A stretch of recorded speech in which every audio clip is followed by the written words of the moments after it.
नमस्कार, मैं हूं आपके साथ कनिका अरोड़ा और आप देख रहे हैं एफएम न्यूज। तो बुलेटिन में रुक करेंगे इस वक्त गाजियाबाद की खबर का, जहां आपको बता दें कि गाजियाबाद से एक शर्मसार करने वाला मामला सामने आया, जिसमें सरकारी अस्पताल की पोल खुलती हुई साफ तौर पर नजर आई है। एमएमजी सरकारी अस्पताल की ये जो तस्वीरें हम आपको दिखाने जा रहे हैं ना, निश्चित रूप से आपकी आंखें शर्म से झुक जाएंगी। जहां महिला इलाज के लिए पहुंची, उस दौरान महिला को इलाज तो दूर की बात, स्ट्रेचर तक नहीं मिला और ना ही व्हील चेयर की कोई सुविधा दी गई। उसके बाद से परिजन खुद उसको ठेली रिक्शा से अस्पताल में दर दर भटकते हुए नजर आए। तस्वीरें काफी ज्यादा शर्मिंदा करने वाली हैं, लेकिन अब देखना यह होगा कि क्या सरकारी स्वास्थ्य व्यवस्था को भी जगा पाती है प्रशासन या नहीं। ये तस्वीरें आप देख सकते हैं कि किस तरीके से पीड़ित परिजन काफी ज्यादा परेशान नजर आए। ठेली रिक्शा पर महिला को ले जाते हुए नजर आए। बताया जा रहा है कि एमएमजी सरकारी अस्पताल के बाहर की ये तस्वीरें हैं, जहां पर महिला को स्ट्रेचर तक नहीं मिला है। ये तस्वीरें साफ बयां करती हैं कि सरकारी अस्पतालों की क्या कुछ व्यवस्थाएं हैं। इन तस्वीरों के जरिए आप खुद अंदाजा लगा सकते हैं कि आखिरकार क्या सच्चाई है सरकारी अस्पतालों में सुविधाएं की। जहां एक और हम देखते हैं कि तमाम दावे किए जाते हैं कि सरकारी अस्पतालों में ये इस तरीके का सुधार किया गया है, तमाम व्यवस्थाएं की गई हैं, लेकिन इन तस्वीरों में आप देख सकते हैं कि क्या व्यवस्थाएं हैं। जहां मरीज को स्ट्रेचर तक नहीं मिला, ना ही व्हीलचेयर उसे उपलब्ध कराई गई। इसके साथ ही पीड़ित परिजन आप देख रहे हैं तस्वीरों में किस तरीके से परेशान नजर आ रहे हैं। बताया जा रहा है कि महिला को टीबी की परेशानी है, जिसके लिए वो इलाज के लिए अस्पताल पहुंची थी, लेकिन इलाज मिलना तो बेहद दूर की बात हो गई। पहले ही आप इन तस्वीरों में देख सकते हैं कि किस तरीके से महिला को ठेली रिक्शा पर ले जाया जा रहा है।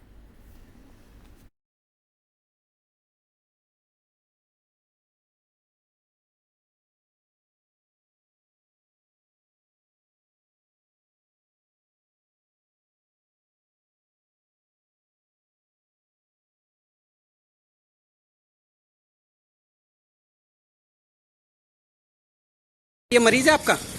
क्या हुआ इसको? इसके टीबी हुआ है। क्या हुआ इसको? स्ट्रेचर एम्बुलेंस मिली कोई या नहीं मिली? किस चीज से ले जा रहे हैं आप? अभी तो दिखा रहे हैं, डॉक्टर साहब उठ जाएंगे कुछ। ये मरीज है आपका? कोई बाजार से खरीदना पड़ा या कोई चिकित्सकों ने ठीक से बात की, ठीक से इलाज किया कि नहीं किया, ये पूछने के लिए फोन कर रहे हैं लखनऊ से हम।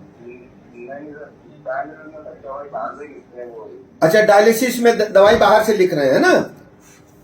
किस हॉस्पिटल में थे आप? अच्छा, एटा जिला अस्पताल में। अच्छा अच्छा, ठीक है। कौन डॉक्टर लिखा था भैया? कौन डॉक्टर लिखा था? आप डॉक्टर का नाम बता सकते हैं? नहीं, एटा में जैसे डायलिसिस के लिए आप गए तो बाहर से दवाई जो लिखा वो किस चिकित्सक महोदय ने लिखा था? अच्छा, कौन सी दवाई अस्पताल में नहीं मिलती भैया, नाम बता सकते हैं आप? अच्छा, मतलब ये डायलिसिस वाली जो किडनी की दवाइयां नहीं मिलती, ये कहेंगे ना? अच्छा, मैं व्यवस्था कराता हूँ, लखनऊ से भिजवाता हूँ भैया। ठीक है, ठीक है। अच्छा, अम्मा है आपकी? अच्छा, आपकी सास थी। अब कोई दिक्कत तो नहीं? अस्पताल में ठीक से इलाज हुआ है ना? अस्पताल में ठीक इलाज हुआ है। अभी थोड़ा जो जॉइंट में दर्द हो रहा है पैरों में। अच्छा,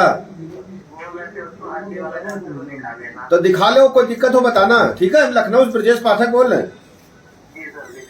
हाँ, हमें पता चला कि आपके यहाँ परिवार में सास जी एडमिट हुई है, तो हमने कहा कि सरकार चिंता कर रही है आपके परिवार के प्रति, तो हमने लखनऊ से सीधे फोन किया आपको।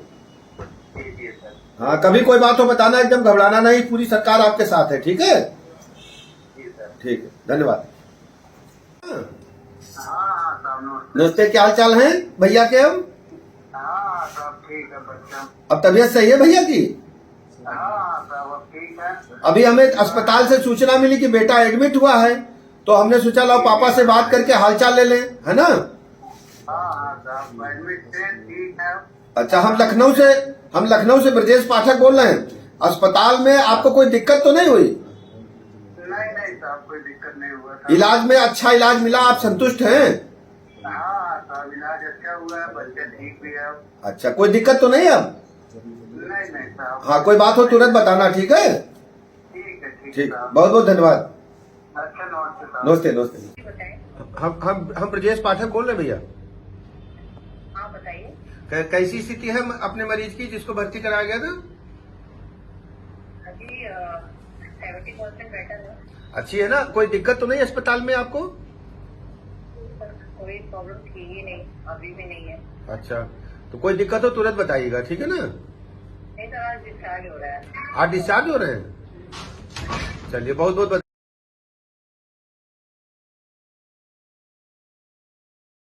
हमारे साथ पूरे मसले पर ज्यादा बातचीत करने के लिए सोशल एक्टिविस्ट ताहिरा हुसैन इस वक्त हमारे साथ जुड़ गई हैं। उनसे हम बातचीत करेंगे और जानने की कोशिश करेंगे इस पूरे मामले से जुड़ी क्या कुछ कमियां रह गई, क्या ऐसी ही व्यवस्थाएं सरकारी अस्पताल में होती हैं।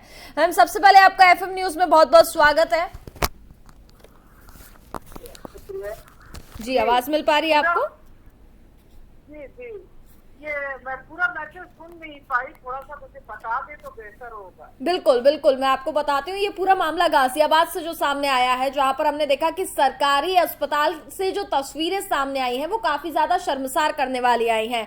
क्योंकि सरकारी अस्पताल में बताया जा रहा है कि कई परिजन एक महिला को लेकर के इलाज के लिए पहुंचे थे, टीबी की समस्या उसको थी, इसको लेकर के वो इलाज के लिए वहां पहुंचे, जहां महिला को इलाज तो दूर की बात हो गई मैम, उनको स्ट्रेचर या व्हीलचेयर भी नहीं उपलब्ध कराया गया। और जहां एक और हम देखते हैं कि सरकारी अस्पतालों में तमाम सुविधाएं, इतना सुधार कर दिया गया है, ये तमाम दावे किए जाते हैं, लेकिन ये जो तस्वीरें हैं वो कुछ और बयां कर रही हैं। ये बिल्कुल देखिए, ये बड़ी शर्मनाक तरीका ये तस्वीरें जी, क्योंकि देखिए हेल्थ हमारा फंडामेंटल राइट है और ये हमारे कॉन्स्टिट्यूशन में इंश्राइंड है, लिखा हुआ है कि हर नागरिक को, जो इस देश का नागरिक है, उसे स्वास्थ्य सेवाएं मिलनी चाहिए। बिल्कुल। उसका अधिकार है सबसे बड़े लोकतंत्र में। अब क्या कहा जा रहा है और क्या हो रहा है आप देख रही हैं। जी। ये शर्मनाक बात है कि जो हमारा ऑपरेट क्लास है, जो हमारा गरीब तबका है, जो इस देश के निर्माण में भी बड़ा हिस्सा रखता है, बड़ा उसका योगदान है, उस महिला को अगर टीबी है और वो चलने से माजूर थी, नहीं चल पा रही थी, तो उसको देखिए किस तरह से थैली में उसमें सामान लेके जाते हैं, जी। लेके जाया जा रहा है। व्हील चेयर छोड़िए, स्ट्रेचर छोड़िए, इलाज छोड़िए। तो मुझे लगता है सरकारी हॉस्पिटल में पीएमओ और वहाँ पे जो एडमिनिस्ट्रेशन है उन सब पे एक्शन होना चाहिए, अकाउंटेबिलिटी फिक्स होनी चाहिए। जी। आपके चैनल एफएम ने उठाया है, मैं आपको मुबारकबाद का हकदार समझती हूँ। बहुत बहुत शुक्रिया मैम। आपने जनहित के मुद्दे को, जी। आम आदमी के मुद्दे को उठाया है, एक गरीब महिला के मुद्दे को उठाया है। जी। तो कितनी फेमस है, देखिए मैं कभी देख रही हूँ, देख के शर्म आ रही है कि हमारे सबसे बड़े लोकतंत्र में क्या ऐसी महिलाओं को, ऐसे लोगों को इलाज नहीं मिलेगा? क्या इलाज भी सिर्फ अमीरों की बकौती है कि बड़े बड़े हॉस्पिटल में जिसके जेब भरे हुए हैं वो जाके बढ़िया से बढ़िया क्वालिटी ऑफ हेल्थ सर्विसेज लेंगे? आखिर सरकारी अस्पतालों में क्यों नहीं मिल रहा है? जी। स्टेशन क्यों नहीं उपलब्ध है?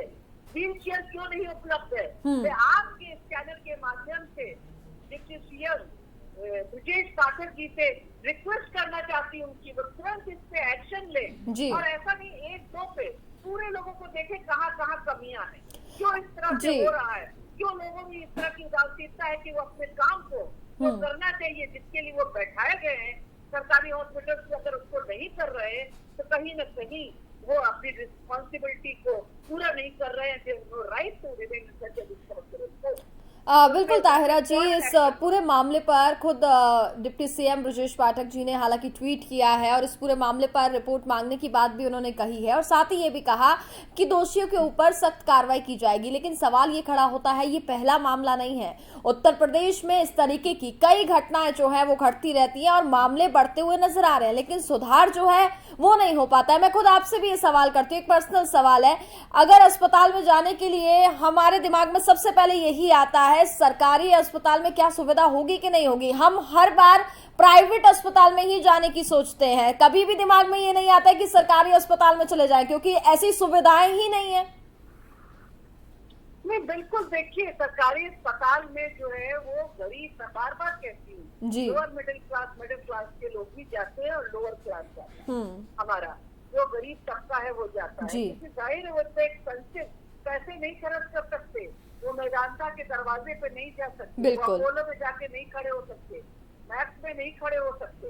जाहिर है सरकारी अस्पताल में जाते हैं और ये सरकार की तरफ से सुविधा उनको दी जाती है, ये उनका अधिकार है बेहतर स्वास्थ्य सुविधाओं पर। जी। तो मुझे लगता है कि खुद सरकारी अस्पताल अच्छे काम भी कर रहे हैं। तो लखनऊ में केजीएमसी बहुत अच्छा काम कर रहा है। मैं जब भी वहाँ गई सुनदारी, मैंने देखा डॉक्टर जो है आउट ऑफ द वे जाकर जो गरीब हमारे क्लास के जो लोग आते हैं, ऑपरेट क्लास की जो महिलाएं होती हैं, उनकी मदद करती है। लेकिन मोस्टली सरकारी अस्पतालों में ये लैकिंग है, ये क्यों है ये देखना पड़ेगा। जिससे सीएम को इस पे और काम करना होगा, सिर्फ ट्वीट से काम नहीं चलेगा। बिल्कुल। सजाएं हो, जब तक सजा नहीं मिलेगी, अकाउंटेबिलिटी नहीं फिक्स होगी, तब तक इस हॉस्पिटल में हुआ है आपने इसको दिखा दिया, इस पर कुछ एक्शन हो गया, फिर दूसरे तीसरे कहीं और हॉस्पिटल में होता रहेगा।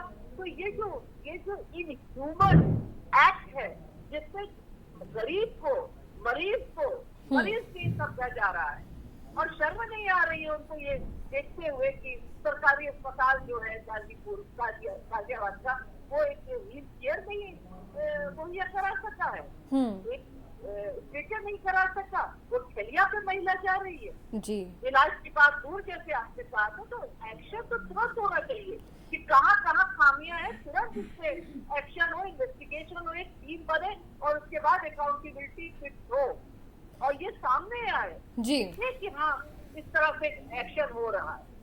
बिल्कुल। देखिए कहीं ना कहीं सिस्टम की लापरवाही जो है वो साफ तौर पर देखने को मिलती है, क्योंकि इस तरीके की घटनाएं जो घटती हैं हाल ही के हाल अगर हम बात करें तो इस पर संज्ञान नहीं लिया जाता। आखिरकार तुरंत एक्शन क्यों नहीं होता है। और वहीं दूसरी तरफ से कुछ दिन पहले की घटना भी मैं आपको बताऊं, राजधानी लखनऊ में भी मामला सामने आया था, जहां पर हम देखते हैं कि एम्बुलेंस के लिए एक परिवार पहुंचता है तो 4,000 रुपए एम्बुलेंस में मरीज को ले जाने के लिए लिए जा रहे हैं। आप समझ सकते हैं कि किस तरीके की धांधली जो है वो होती हुई नजर आ रही है। नहीं बिल्कुल, देखिए अगर उत्तर प्रदेश सबसे बड़ा प्रदेश जो राजनीति की दिशा और दशा को भी तय करता है जी, उस प्रदेश में अगर इस तरह की वारदात हो रही है तो मुझे लगता है ये अकाउंटेबिलिटी अब फिक्स होनी चाहिए, एक्शन होना चाहिए। ये तमाम जो हॉस्पिटल है, ये सरकारी हॉस्पिटल में ऐसा क्यों हो रहा है? कहीं ऐसा तो नहीं है कि कहीं कोई मिली भगत है कि प्राइवेट प्रैक्टिसेस चल रही है डॉक्टर्स की और प्राइवेट हॉस्पिटल को ये कहीं न कहीं फायदा पहुंचाना चाहते हैं। यहाँ इलाज नहीं हो तो हमारे जो मरीज है गरीब, वो अपना खेत, अपना गहना, अपनी दुनिया बेच के उसी हॉस्पिटल में जाए जहाँ उनका खून का एक एक बूंद खींच लिया जाए। तो ये देखने की बात है और इसकी अकाउंटेबिलिटी फिक्स होनी चाहिए। और मुझे डिप्टी सीएम ब्रजेश पाठक जी से उम्मीद है, इससे मैं चाहती हूँ कि आपकी चैनल के माध्यम से ये बात उन तक पहुँचे। मुझे उम्मीद है क्योंकि वो एक्शन में है इस समय, तो इसमें उनको एक्शन लेना चाहिए और तुरंत लेना चाहिए एक्शन। ये गाजियाबाद वाले ने तुरंत लेना चाहिए क्योंकि रिसेंट इंसिडेंट है और वहाँ पर एक मिसाल, एक प्रेसिडेंट सेट करना चाहिए कि अगर इस तरह की किसी ने लापरवाही किया देश के नागरिक के साथ, चाहे वो गरीब हो चाहे किसी भी क्लास का हो, तो उसको दंडित किया जाएगा। और इसमें सीएमओ को ऊपर भी गाज गिरनी चाहिए, सीएमओ को भी अकाउंटेबिलिटी फिक्स हो।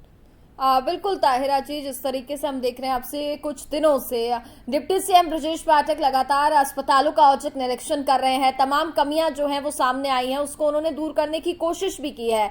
लेकिन वही सवाल ये खड़ा होता है जब इस तरीके की घटनाएं घट जाती हैं आखिरकार तभी मामले पर संज्ञान क्यों लिया जाता है? क्या उससे पहले व्यवस्थाएं नहीं देखी जा सकती हैं कि क्या कमियां हैं, हमें किस कमियों को दूर करना है, उस पर सुधार क्यों नहीं होता है? ये बड़ा सवाल खड़ा होता है। हम तमाम बैठ के तो कर लेते हैं, हम ये कह देते हैं स्वास्थ्य व्यवस्थाओं में बहुत सुधार हो गया है, सब कुछ हो गया है, लेकिन तस्वीरें जो आती हैं वो आप भी देख रही हैं, तमाम जनता जो हमारे साथ इस वक्त जुड़ी है वो भी देख रही है कि कितनी शर्मसार करने वाली ये तस्वीर है।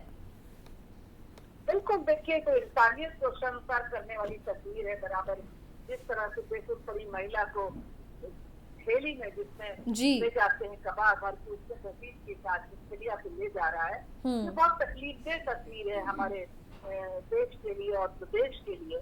मुझे लगता है कि इसीलिए मैं बार बार कह रही हूँ कि निरीक्षण हो रहा है, हमारे सीएम एक्शन में है, लेकिन ये देखना होगा कि सीएमओ वगैरह अपना काम कर रहे हैं कि नहीं। मीटिंग से नहीं होगा, इसके ऊपर जब एक्शन होगा अकाउंटेबिलिटी फिक्स होगी, सिर्फ टर्मिनेट नहीं सख्त एक्शन हो, क्योंकि किसी की जान से आप खेल रहे हैं। बिल्कुल, यहाँ पे ये महिला अगर कुछ हो जाएगा तो इसका जिम्मेदार कौन है? इस गरीब महिला का बताइए, जिसको इलाज नहीं मिला, व्हीलचेयर तो हम मांग रहे हैं व्हीलचेयर, तो क्या मिली? इलाज का कोई एक उसको देखने वाला डॉक्टर वहाँ पे नहीं कि देखता उसको, उसका इलाज करता। इतनी क्रिटिकल कंडीशन में महिला है, तो जब तक इसमें कोई सजा नहीं फिक्स होगी, अकाउंटेबिलिटी नहीं होगी, एक सिस्टम नहीं सेट होगा, तब तक इस तरह से चलता रहेगा। क्योंकि ये एक आदमी की बस की बात नहीं है, इसको करना पड़ेगा। डिप्टी सीएम को काफी बैठना पड़ेगा इन लोगों के साथ, जगह जगह अपनी चीजें बनानी होंगी और ये देखना होगा कहाँ क्या हो रहा है, पहले से किस तरह से चल रहा है, कि सरकारी अस्पतालों में क्या चल रहा है। बीच में निरीक्षण तो करते हैं वो, लेकिन उनकी एक टीम भी होनी चाहिए जिससे वो अकाउंटेबिलिटी फिक्स करे कि भाई आप लोग क्या कर रहे थे। बिल्कुल, बहुत जरूरी जी। गरीबों के साथ लगातार हम देखते हैं इस तरीके के मामले सामने आते हैं, उनकी जान के साथ खिलवाड़ होता है। कोरोना के दौरान भी हमने देखा कितनी शर्मसार करने वाली तस्वीरें सामने आई, लेकिन सवाल ये खड़ा होता है कि उसके बाद भी सबक नहीं लिया गया। उसी वक्त हमें पता लग गया था कि हमारी स्वास्थ्य व्यवस्था कहाँ है, हम कितने पानी में हैं। जब गंगा में लाशें तैर रही थी, कितनी तस्वीरें सामने आई, लेकिन बावजूद उसके जब तक संज्ञान नहीं लिया जाता ना, तमाम सवाल खड़े होते हैं कि आखिरकार ये घटनाएं कब तक घटेंगी। नहीं, बिल्कुल। देखिए, ये स्वास्थ्य के लिए सबको इस पे बात करनी होगी, स्वास्थ्य को अहम मुद्दा बुलाना होगा। ये बार बार कहती है शिक्षा और स्वास्थ्य मुद्दा ही नहीं बन पा रहा है देश में। स्वास्थ्य और शिक्षा मुद्दा बनना चाहिए, ये हमारा फंडामेंटल राइट है जी। और इसके लिए सबको इसको मजबूती से रखना चाहिए और इस पे अकाउंटेबिलिटी फिक्स करने की बात होनी चाहिए। जैसे जो ये इंसिडेंट अभी आप दिखा रही हैं जी, मैं कह रही हूँ, अब तो स्वास्थ्य व्यवस्थाओं को चुस्त और दुरुस्त कर लेना चाहिए। अब तो ऐसा होना चाहिए कि कोई महिला, कोई गरीब व्यक्ति आता है, कोई आता है स्वाइस से, क्या कहती है, गरीब आता है, अमीर आता है, कोई आता है सरकारी अस्पताल में या किसी प्राइवेट अस्पताल में भी। मेरा कहना है कनिका जी, वहाँ भी कैपिंग होनी चाहिए। बिल्कुल, वहाँ भी कैपिंग होनी चाहिए। स्वास्थ्य की सेवाओं को तभी दुरुस्त किया जा सकता है अगर स्वास्थ्य जो है वो पैसा बनाने की मशीन की तरह काम करेगा प्राइवेट हॉस्पिटल्स में, तो क्या होगा? ये बहुत सी सरकारी अस्पताल के डॉक्टर हो सकता है वहाँ, बिल्कुल।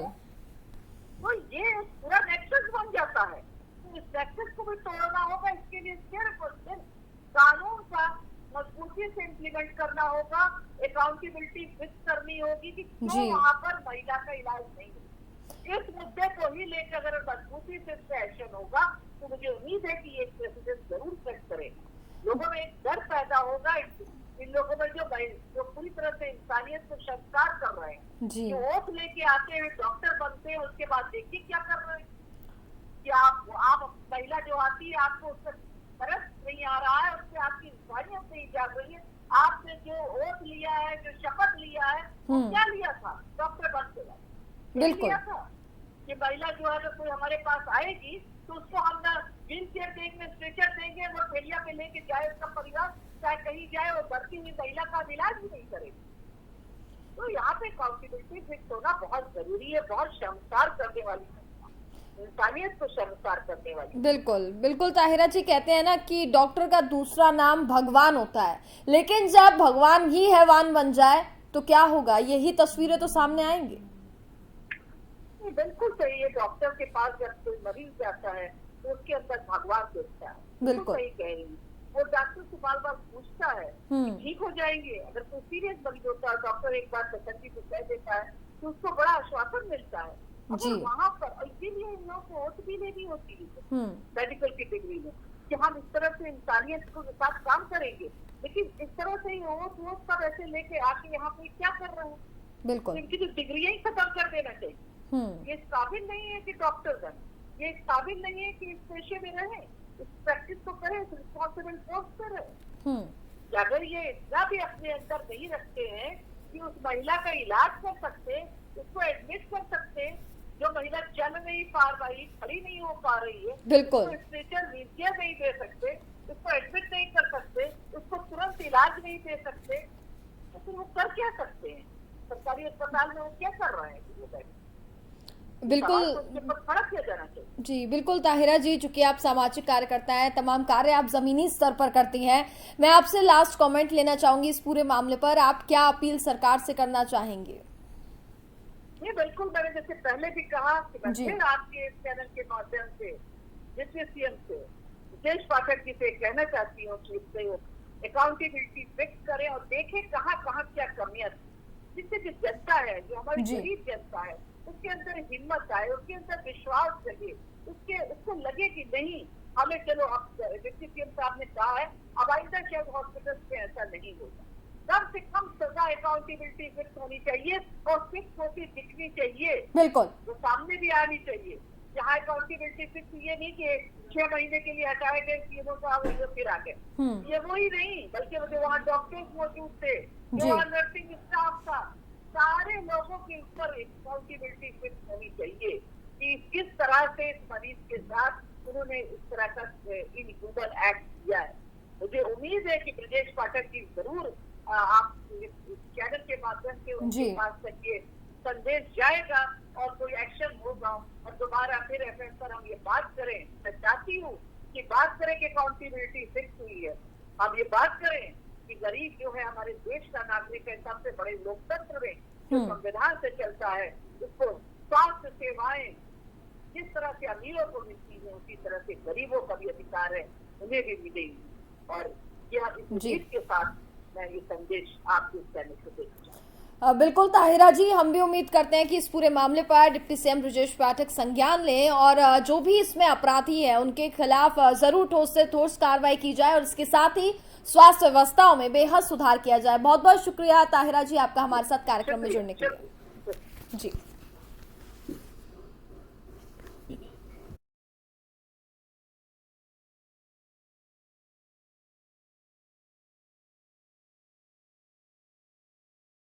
ये मरीज है आपका?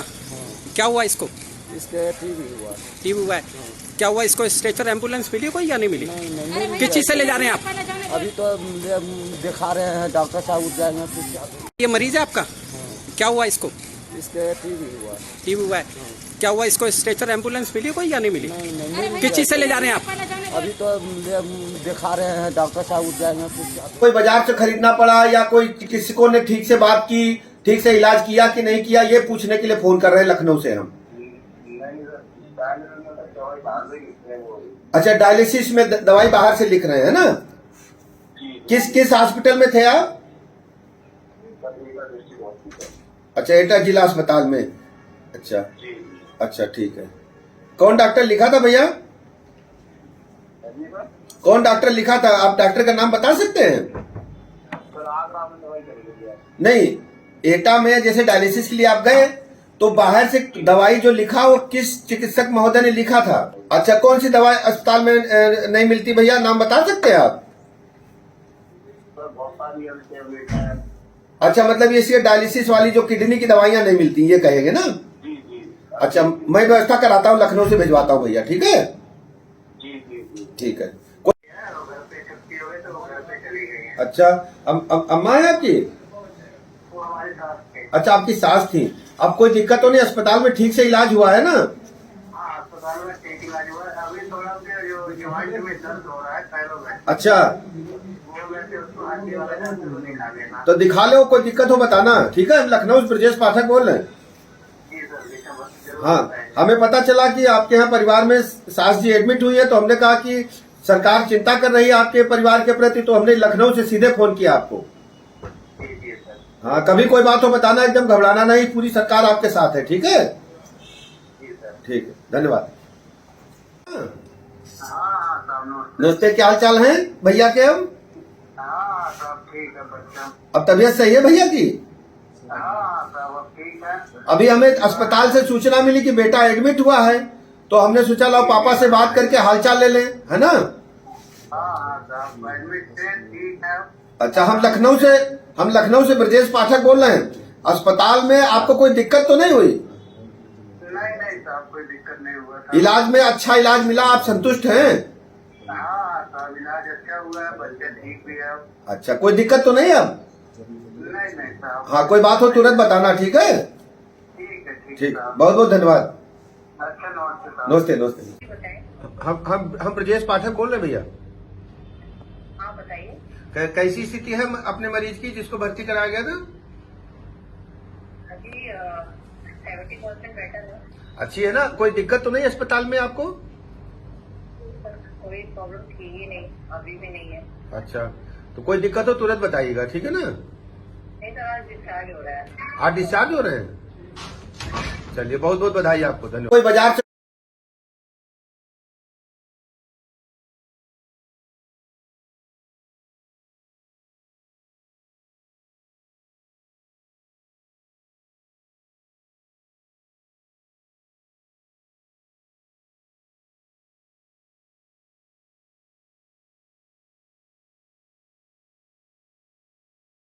और इसी के साथ फिलहाल इस बुलेटिन में बस इतना ही। देखते रहिए FM न्यूज। नमस्कार।